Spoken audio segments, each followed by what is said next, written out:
Hello दोस्तों। तो अभी जो है तुम्हारी आरटीआई का जो है रिप्लाई आ गया है।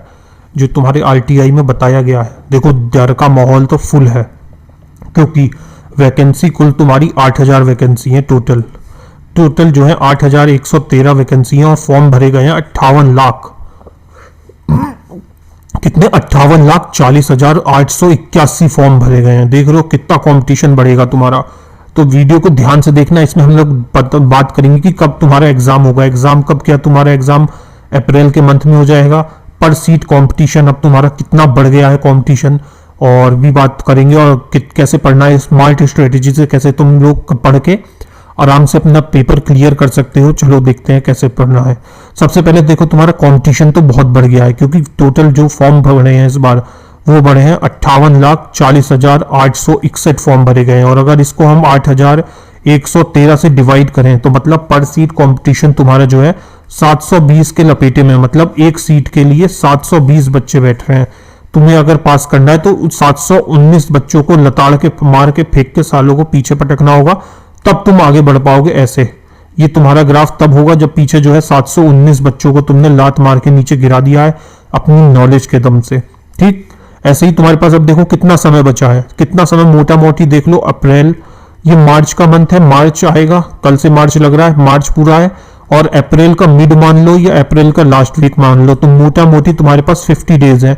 इन 50 डेज में तुम्हें जो है अपना पूरा सिलेबस जिसका वो कंप्लीट नहीं है वो करना है। साथ में तुम्हें मॉक्स देने हैं और जो भी वीक सेक्शन है उसको करना है। जीके जीएस पूरा कंप्लीट करना है। और सबसे ज्यादा इंपॉर्टेंट इस 50 दिनों में क्या है? रिवीजन। जो जितना ज्यादा रिवीजन इसमें कर ले जाएगा वो एग्जाम में उतना कम जो है लहूलुहान होगा। जितना प्रैक्टिस तुम, कहा गया है ना, जो जितना प्रैक्टिस तुम लोग जो है बाहर कर लोगे तो उतने बैटल फील्ड में तुम्हें कम जो है घाव लगेंगे, कम चोट लगेंगी। तो वही बात है, जितना ज्यादा मॉक दे सकते हो उतने मॉक दो, जितना ज्यादा रिवीजन कर सकते हो उतना रिवीजन करो। अब जो है एक्स्ट्रा पढ़ना कम करो, दिमाग पर बर्डन देना कम करो, रिवीजन के मोड में आ जाओ। रिवीजन मोड अपना जो है ऑन कर लो। अब क्या करें? अब इस समय क्या करना है तुम्हें? अब इस समय तुम्हें अपनानी पड़ेगी स्मार्ट स्ट्रेटेजी या स्मार्ट अप्रोच अपनानी पड़ेगी एग्जाम क्लियर करने के लिए। स्मार्ट अप्रोच अपनानी पड़ेगी मतलब कि सिर्फ वही टॉपिक करो जो ज्यादा इंपॉर्टेंट है, सिर्फ वही टॉपिक करो जो कि इंपॉर्टेंट है और जो कि बार बार रिपीट हुए हैं। रिपीटेड टॉपिक्स को देखो। जो भी तुम्हारे पास बुक है, या तो यूथ पब्लिकेशन होगी तुम्हारे पास, यूथ की होगी, या पिनैकल होगी या किरण होगी। पिनैकल होगी या किरण होगी, इन तीन बुक के अलावा कोई बुक नहीं होगी तुम्हारे पास। और इन तीनों बुक में का तो पता ही नहीं, लेकिन यूथ और किरण का मुझे पता है, पिनैकल का नहीं पता। कि इन दोनों बुकों में जो है पहले जो है एक ग्राफ सा दे रखा है कि कौन से टॉपिक से कितना क्वेश्चन आया है, कितना को किस पोर्शन से ज्यादा क्वेश्चन आया है, वो तुम देख सकते हो और उसके हिसाब से अपना एनालिसिस कर सकते हो। अपने दिमाग में पूरा माइंड मैप बना सकते हो स्मार्ट अप्रोच लगा के कि कितना तुम्हें क्या, किस किस सब्जेक्ट में क्या क्या टॉपिक उठा के पढ़ने हैं। और मैं भी इस पे करा रहा हूँ यूट्यूब पे, तो हम लोग भी सिर्फ इंपॉर्टेंट वाले अभी तुम्हारे एनटीपीसी को ध्यान में रखते हुए सिर्फ वही करा रहे हैं। फालतू की भसड़ में मत पढ़ना, फालतू की बकैतियों में मत जाना। इधर उधर गए तो भटक जाओगे, पूरा तुम्हारा मामला जो है हो जाएगा गड़बड़। इस समय तुम्हें क्या करना है? स्टे फोकस, बिल्कुल फोकस रहो और पॉजिटिव रहो। फोकस रह के पढ़ाई करो। जो डेली अपना टाइम टेबल बना रहे हो, डेली शेड्यूल बनाओ।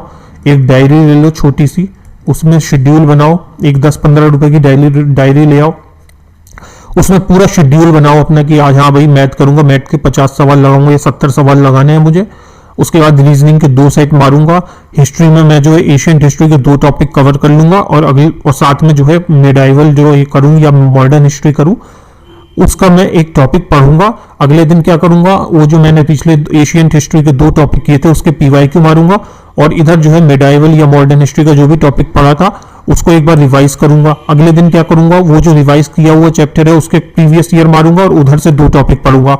ऐसे तुम लोग देखोगे तुम्हारा एक तरफ से एशियन जो है प्रीवियस ईयर के साथ साथ कवर होता चला जाएगा, और साथ ही तुम दूसरी तरफ से जो है एक पोर्शन मॉडर्न या मेडाइवल जो भी शुरू करोगे तुम, वो भी पोर्शन तुम्हारा कंप्लीट होता चला जाएगा। अगर मेरा सजेशन मानो तो एशियंट उठा लो और इस समय मेडाइवल हिस्ट्री उठा लो। एशियन थोड़ा सा बड़ा है, वो आराम से तुम लोग टाइम है उसमें कर लोगे, और मेडाइवल में ज्यादा कुछ है नहीं। एक तो मुगल वो करना है, मुगल शासन पूरा पढ़ना है और दिल्ली सल्तनत पूरा पढ़ना है तुम्हें। इससे ज्यादा इसमें कुछ नहीं करना मेडाइवल में।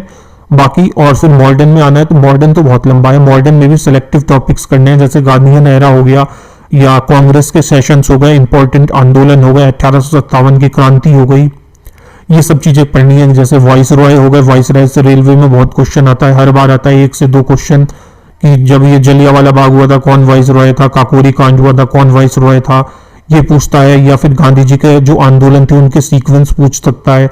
तो वो सब तुम्हें पढ़ना है। अब तुम्हें स्मार्ट स्ट्रेटेजी लगानी है, फोकस करके पढ़ना है, स्मार्ट अप्रोच से पढ़ना है और पॉजिटिव रहो। इस समय भटकाने वाले बहुत आएंगे तुम्हें कि तुम अरे ये पढ़ लो, ये कोर्स कर लो, ये लास्ट के 50 दिन का कोर्स है, ये पढ़ लो, वो नहीं।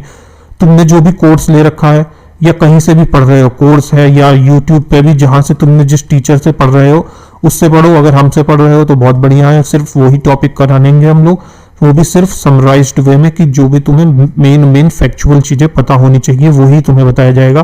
अब ये नहीं बताया जाएगा कि बाबर की नानी की चाची की बुआ की लड़की का नाम जो है फूफी का क्या था, वो क्वेश्चन बनता भी नहीं है, ना वो पढ़ाया जाएगा। 1.5 घंटे के करंट अफेयर की क्लास लेना छोड़ दो, तुम डूब जाओगे उसमें। करंट अफेयर की 1.5 घंटे की क्लास अगर ले रहे हो तो तुमसे बड़ा बेवकूफ कोई नहीं है, फिर तुम सिलेक्शन के तो लायक हो ही नहीं। ये बात ध्यान रखो। पानी पियो, हाइड्रेटेड रहो, तुम्हारे माइंड में निगेटिविटी नहीं आएगी, दिमाग शांत रहेगा। अगर पानी रहेगा दिमाग में, पानी रहेगा, पानी पियोगे बॉडी में तो बॉडी हाइड्रेटेड रहेगी। पानी ज्यादा से ज्यादा पियो और अपने आप को काम रखो। 5-10 मिनट जो है योगा करो, 5-10 मिनट जो है ध्यान निद्रा करो। एक वो भी होता है, योगा होता है, उस पर डालना तुम यूट्यूब पे ध्यान निद्रा क्या होता है वो करके देखना। एक दिन 15-20 मिनट का पड़ा हुआ है यूट्यूब पे, कोई भी करा देगा, उस पर से कर लेना, इसमें कोई बात नहीं है, कोई बड़ी बात नहीं है। ठीक, यही था आज की वीडियो में तुम्हारा कि तुम्हारी आरटीआई आ गई है, तुम्हारा कंपटीशन बढ़ चुका है। अब तुम्हें बिल्कुल जो है पता है कि तुम्हारा पर सीट कंपटीशन कितना है। 720 बच्चे हैं एक सीट पे। और अब भी तुम अगर मैथ्स में अच्छा स्कोर नहीं कर रहे हो, रीजनिंग में अच्छा स्कोर नहीं कर रहे हो, तो जीके पे मत जाना। पहले इन दोनों में अपनी अच्छी पकड़ बना लो, उसके बाद जीके पे कूदना और जीके को तबाह करके फेंक देना, साले को उठा के पटक के। साइंस जरूर पढ़नी है। हाँ, एक और चीज बात कि तुम लोग अगर साइंस पे फोकस नहीं हो, साइंस पे ध्यान नहीं दे रहे हो, तो तुम्हारा जो है बहुत बड़ा नुकसान कर रहे हो। क्योंकि कोई भी टीचर ज्यादा ये बताएगा नहीं, क्योंकि वो हिस्ट्री पढ़ाएगा, क्योंकि बच्चों का हिस्ट्री में इंटरेस्ट आता है। पॉलिटी पढ़ाएगा, पॉलिटी में इंटरेस्ट आता है, बच्चा पढ़ता है।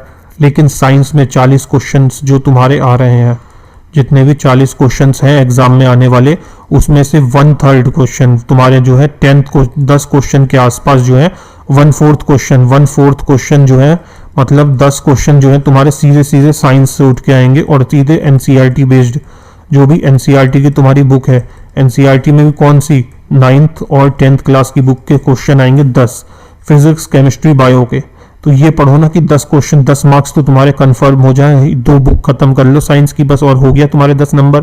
ऐसे हिस्ट्री में पढ़ लेना, ऐसी पॉलिटी में ज्यादा नहीं पढ़ना है। पॉलिटी में अमेंडमेंट्स पढ़ लेना, इंपॉर्टेंट जो भी हुए थे संशोधन।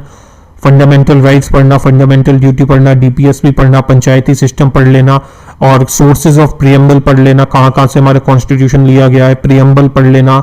और प्रेसिडेंट, वाइस प्रेसिडेंट, गवर्नर और ये हमारे पीएम, सीएम, बस ये सब जो है रिलेटेड है टॉपिक। अगर तुमने पीएम पढ़ लिया तो तुम्हें जो है सीएम भी समझ में आ जाएगा, अगर तुमने प्रेसिडेंट कर लिया तो तुम्हें गवर्नर भी समझ में आ जाएगा। तो इस समय अप्रोच जो तुम्हारी होनी चाहिए वो बिल्कुल स्मार्ट अप्रोच होनी चाहिए, ना कि ऐसे लबड़ धबड़ में रह जाओ और इधर उधर खैनी खाने में और इधर उधर घूमने में रह जाओ और सिगरेट पीने में ना। इस समय फोकस्ड हो जाओ और अपना कंपटीशन तुम्हें अपने सामने ही दिख रहा होगा। 720 बच्चे एक सीट पे खड़े हैं लड़ने के लिए और सीट है कुल एक तुम्हारे साथ। तुम्हें 719 लौंडों को लात मारनी है और लड़कियों को कहना है दीदी बैठ जाओ और तुम्हें आगे बढ़ना पड़ेगा। ठीक है, ध्यान रखो अपना, पढ़ाई करते रहो, मॉक देते रहो। तब तक के लिए थैंक यू। क्लास को वो कर लेना, शेयर कर लेना, सब्सक्राइब कर देना, अपने दोस्तों को बता देना कि आरटीआई का रिप्लाई आ गया भाइयों। अब फालतू की बकैती छोड़ो, लड़कीबाजी छोड़ो और पढ़ाई करो।